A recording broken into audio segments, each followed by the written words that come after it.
In this video, I'm going to walk you through how to fix devices that are not connecting to the closest Eero mesh node and how to make sure they switch properly between nodes.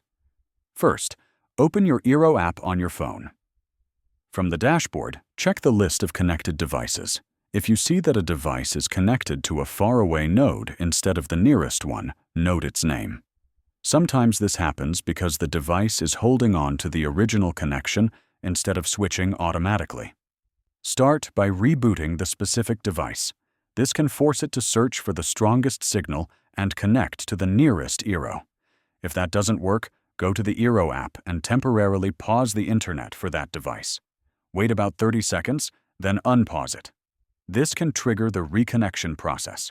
If the device still connects to the wrong node, try rebooting the nearest Eero unit. In the app, select that Eero, scroll down, and choose Restart Eero. Once it comes back online, the device should prefer it over a distant node. For stubborn devices, move closer to the desired Eero node and toggle Wi-Fi off and back on. Some devices are slow to roam between access points unless the signal drop is significant. You can also improve switching by adjusting Eero placement. Make sure your nodes are spaced evenly, with no excessive overlap in coverage. Too much overlap can cause devices to stick with one node unnecessarily.